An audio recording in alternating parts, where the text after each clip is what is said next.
वो आजकल गुस्सेल प्रवृत्ति को छोड़ करके एक अच्छा खासा दे सकते थे, लेकिन शिकायतें घर की मुकम्मल जवाब नहीं देने दिया। हायर लेवल का गुस्सा लोअर लेवल में निकालना, डिस्प्लेसमेंट। बात को शुरू कर रहा हूं, पहला एग्जांपल। एक व्यक्ति है जो अपनी काफी लंबे टाइम से अपनी गुस्सेल प्रवृत्ति को लेकर के सोसाइटी में क्रिटिसाइज का सामना करता था, लेकिन वो आजकल गुस्सेल प्रवृत्ति को छोड़ करके एक अच्छा खासा फुटबॉलर बन गया। तो बताइएगा कौन सी डिफेंस मैकेनिज्म है? ध्यान रखिएगा, मैंने क्या बोला। एक व्यक्ति है जो बहुत ज्यादा गुस्सेल प्रवृत्ति को लेकर के सोसाइटी में अपनी क्रिटिसाइज करवाता था कि यार वो तो चवन्ना है, वो तो लुच्चा लफंगा है, वो तो इससे लड़ता रहता है, हर लोगों से लड़ता रहता है, लेकिन वो आजकल एक फुटबॉलर बन गया। बताओ कौन सी डिफेंस मैकेनिज्म है? जवाब लिखते रहेगा, सारे बच्चे लिखेंगे, फिर मैं उसको बताऊंगा। ये पहला मेरी तरफ से पूछा गया आपको एग्जांपल है, सारी डिफेंस मैकेनिज्म रिवाइज करवा दूंगा। चलो, आप सब लोगों का जवाब आया सब्लिमेशन।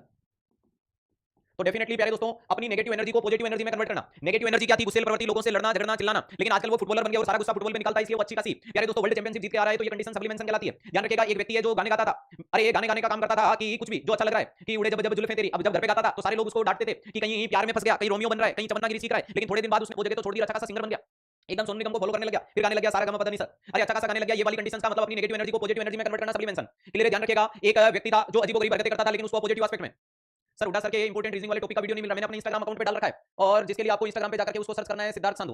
क्लियर? ध्यान रखिएगा, जहां आप अपनी सारी परेशानियों के लिए भी मेरे से जुड़ सकते हो। सारी परेशानियां मतलब आप क्या पढ़े, कितना पढ़े, कैसे पढ़े, कौन से सवाल का क्या जवाब दें, कैसे खुद को मोटिवेट करें, पॉजिटिव करें, या फिर कोई भी आपकी मेडिकल इंफ्रास्ट्रक्चर की प्रॉब्लम्स के लिए। तो ध्यान रखिएगा, ये मैंने क्या लिखा इंस्टाग्राम, और वहीं पे मैंने और हुड्डा सर ने वो वीडियो अपलोड कर रखा है। क्लियर? बाकी समय समय के साथ मैं आपके साथ कनेक्ट होता ही हूं, तो आप सब लोग भी अकाउंट्स को क्या कर दीजिएगा, शेयर कर देना जिन बच्चों को नहीं पता है। क्लियर? ध्यान रखिएगा, और मार्केट में इसके अलावा मेरे नाम से कम 50 अकाउंट है, उनके ऊपर मेरा कोई हक नहीं है।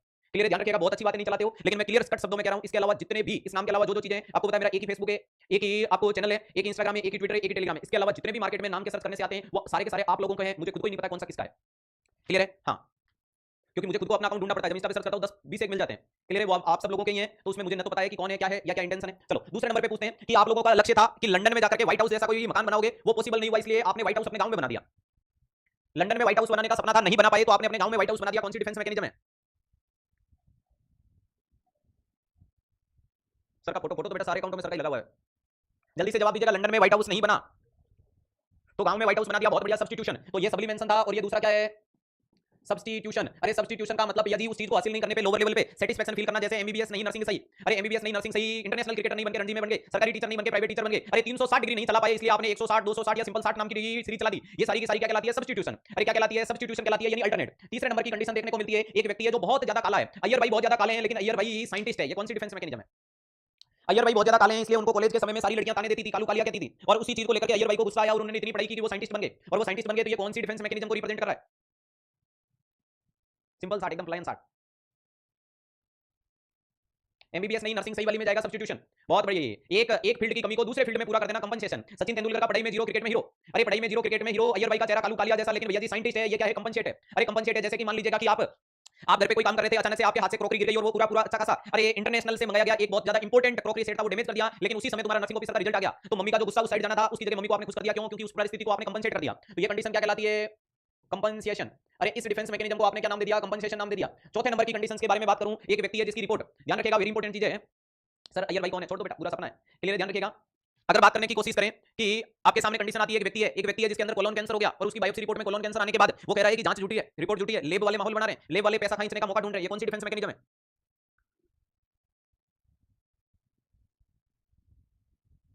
ये कौन सी डिफेंस मैकेनिज्म है? Definitely denial. ये कौन सी थी? डिनाइल। एक स्टूडेंट का एग्जाम का रिजल्ट आने के बाद उसने बोला कि टीचर ने अच्छा नहीं पढ़ाया, इसलिए मैं फेल हो गया, वरना मैं पक्का पास हो जाता, मेरी तैयारी में कोई कमी नहीं थी, मैं अपने मन मुताबिक अगर किताबें पढ़ करके जाता तो मैं पास हो जाता, लेकिन उस टीचर के भरोसे रह गया, इसलिए मेरी लंका लग गई। ये कौन सी डिफेंस मैकेनिज्म है?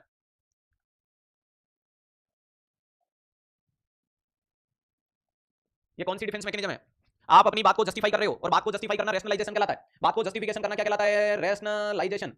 ध्यान रखिएगा, आप अपनी बात को तरंग संगत रूप से प्रकट कर रहे हो, ये रैशनलाइजेशन कहलाता है। जैसे कि ग्रेप्स आर सोर, अंगूर खट्टे हैं, मैंने बोला अंगूर क्यों नहीं खाते? अंगूर खट्टे हैं। अरे मैंने बोला शहर में क्यों नहीं रहते? शहर में बहुत पोल्यूशन है। अब ये नहीं बता रहा है कि शहर में मकान महंगे हैं। ठीक है? अरे ध्यान रखिएगा, मैंने बोला कोई कामकाज क्यों नहीं करो? कौन कामकाज करे? कामकाज बहुत स्ट्रेस लाता है। अरे वाह, दैट इज कॉल्ड रैशनलाइजेशन। तो बात के लिए तर्क देते हो। ध्यान रखिएगा, मिक्स मत करो प्रोजेक्शन को। आप प्यारे दोस्तों टीचर्स बोला, आपने ये नहीं बोला कि उस बंदे ने सही नहीं पढ़ाया इसलिए फेल हो गया। अगर आप बोलते राम श्याम मोहन घनश्याम, तो नाम आता कि प्यारे दोस्तों उसके लिए जा रहे हो। जब आप एक पूरे के पूरे समुदाय को जिम्मेदार ठहराते हो, वो रैशनलाइजेशन है।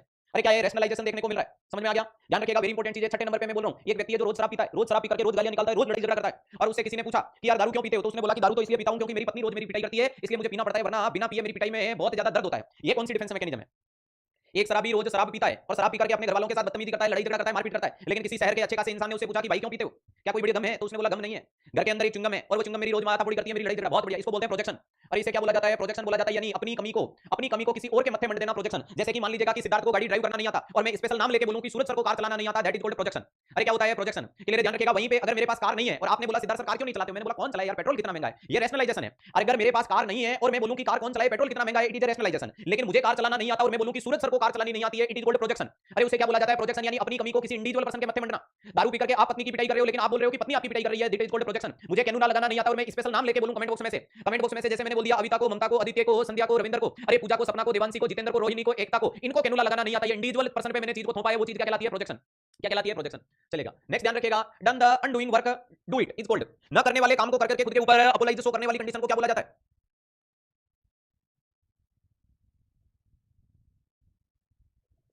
न करने वाले काम को कर करके उसके लिए, बहुत बढ़िया, अनडूइंग, उसको क्या बोलते हो? अनडूइंग बोला जाता है। अन का मतलब नहीं करना, डूइंग का मतलब काम। जैसे कि मान लीजिएगा मैंने आपको अपने घर पे खाने के लिए बुला दिया, जैसे कि मैंने बोल दिया कि चलो दोस्तों काफी समय हो गया, आप सब लोग भी चाहते हो कि आप सब लोगों के लिए बढ़िया कोई खाना की व्यवस्था की जाए, तो ऐसे कीजिएगा कि आप मेरे घर पे खाने पे आ जाओ। तो आपने बोला सर कब आए? ब्रेकफास्ट में आए, लंच में आए, डिनर पे आए? तो मैंने बोला जब भी आप लोगों को समय मिले, आपका भी यही बिजी शेड्यूल है, जब भी आपको समय मिले आप मुझे बता करके मेरे घर पे लंच या डिनर या ब्रेकफास्ट के लिए जरूर जरूर आएगा। अब जैसे ही तुम आए, अब आते ही मैंने दरवाजा खोला और मैंने बोला सॉरी दोस्त यार, चप्पल वप्पल जूते चप्पल बाहर उतारने पड़ेंगे। तुमने बोला ठीक है साहब, हाँ ओसीडी के मरीज में होता है, ये अनडूइंग है। ये क्या था? अनडूइंग। तुम जैसे ही अंदर आए, अंदर आने के बाद मैंने बोला दोस्त यार तुम बाहर से आए, कहीं मेरे घर वालों को इन्फेक्शन नहीं लग जाए, इसलिए तुम्हें हाथ धोने पड़ेंगे, सॉरी यार। अरे अनडूइंग, हाथ धुलवाए, एक बार, दो बार, तीन बार हाथ धुलवाए, सैनिटाइज करवाए, ये वाली कंडीशन। क्लियर? ध्यान रखिएगा। कब आएंगे सर? जब भी इच्छा हो आ जाना। कब आना है बता दो। बुलाया तो नहीं? बुला दिया ना, ऐसे क्या कर रहे हो? बुलाया नहीं? चलो आप सब लोगों को नहीं होता है ना, कब आ रहे हो बताओ। सर एड्रेस क्या है आपका? अपना मिट्रल वॉल।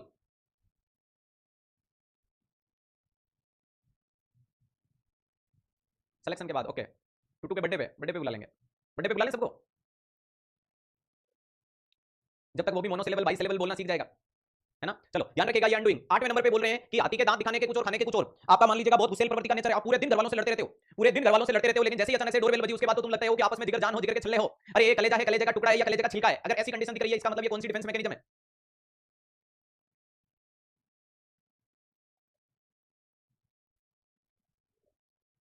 हाँ सिलेक्शन होने पे, वेल डन बेटा, जल्दी से बताइएगा।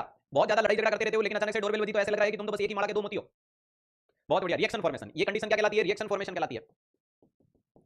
क्या डिफेंस मैकेनिज्म रिवाइज हो रही है? Reaction formation. नेक्स्ट नंबर पे बात करने की कोशिश करते हैं, नाम निकल के आता है सप्रेशन, इसके बाद में नाम आता है रिग्रेशन, एक नाम आता है जिसको बोलते हैं रिप्रेशन। तो ध्यान रखिएगा क्या देखने को मिलता है सप्रेशन में। तो अगर मैं बताऊं सप्रेशन का मतलब व्यक्ति जानबूझ के ट्रोमेटिक मोमेंट वाली बात को भूलने की कोशिश करता है, उसे बोलते हैं सप्रेशन। जैसे कि आप अपने घर से सब मुंह धोकर के बैठे हैं सर के घर जाने के लिए, डेफिनेटली बुलाएंगे, चिंता मत करो। आप परिवार के सदस्य, आप लोगों को बुलाने में कौन सा हर्ज होगा? क्लियर? ये तो मेरे लिए प्राउड मोमेंट होगा कि आप सब लोग आओगे और उस दिन आप सब लोग मेहमान होंगे और मैं आपकी मेहमानवाजी करने का मुझे मौका मिलेगा। इससे ज्यादा जिंदगी में मेरे लिए कोई स्वर्णिम पल नहीं हो सकता कि अटक से कटकर कश्मीर से कन्याकुमारी की वादियों में जुड़े हुए विद्यार्थी अगर मेरे घर पे सारे के सारे एक दिन एक समय एक पल में दिख रहे हैं, इससे ज्यादा मेरे लिए बड़ी चीज या बड़ी कमाई क्या हो सकती है? ध्यान रखिएगा, यहाँ क्या बोल रहा हूँ, consciously push the thought from conscious mind to unconscious mind is called suppression. जानबूझ के किसी बात को सचेत मन से अचेत मन में धकेलना क्या कहलाता है? सप्रेशन कहलाता है। दूसरे नंबर पे रिग्रेशन, बचपन में चले जाओ। अरे बचपन की उम्र में बचपन वाली हरकतें करने लग जाओ, थम सकिंग करने लग जाओ, कोका कोला के लिए रोने लग जाओ, ऐसी छोटी मोटी चीजों का अगर मामला देखने को मिल रहा है तो इसे क्या बोला जाता है? रिग्रेशन बोला जाता है। अरे इसे क्या बोला जाता है? रिग्रेशन बोला जाता है। लास्ट आपके सामने देखने को मिलता है रिप्रेशन। रिप्रेशन का मतलब अनकॉन्शियसली। ध्यान रखिएगा, वेरी इंपॉर्टेंट चीज है, अनकॉन्शियसली का मतलब समय अंतराल के साथ।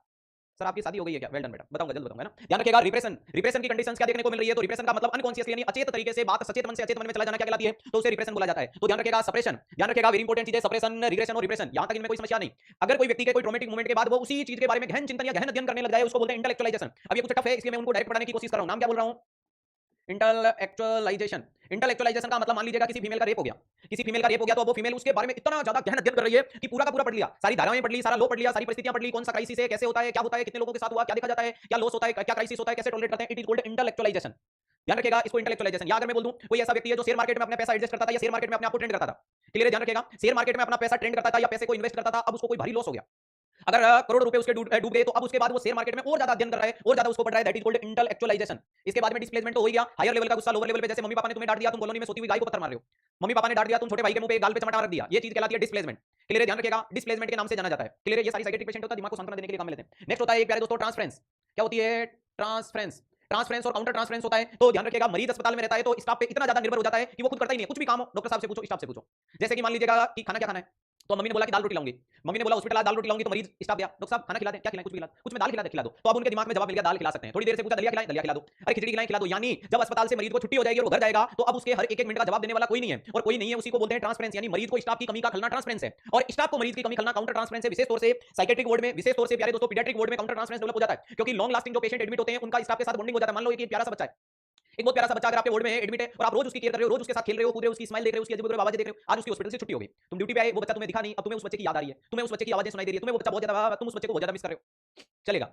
सर आज सूरज सर डिफेंस मैकेनिज्म पढ़ाएंगे, ओके, बहुत बहुत धन्यवाद सूरज सर का और आपका दोनों का। क्लियर, ध्यान रखिएगा। उसे क्या बोलेंगे, जो बच्चे को आप मिस कर रहे हो उसको बोलते हैं काउंटर ट्रांसफरेंस, उसको क्या बोला जाता है, काउंटर ट्रांसफरेंस के नाम से बता दिया। क्लियर, ध्यान रखिएगा, इसको ट्रांसफरेंस के नाम से बता दिया। एक नाम होता है आइडेंटिफिकेशन, आइडेंटिफिकेशन, आइडेंटिफिकेशन का मतलब गजनी मूवी देखने के बाद तुम गजनी हो गए, अरे ये आइडेंटिफिकेशन है। अरे ध्यान रखिएगा, तेरे नाम देखने के बाद तुमने तेरे नाम बना दिया खुद को, ये वाली कंडीशन। क्लियर, ध्यान रखिएगा, वेरी इंपॉर्टेंट चीज है। हमारे एनआई में बहुत अच्छे बच्चे आते हैं डेफिनेटली।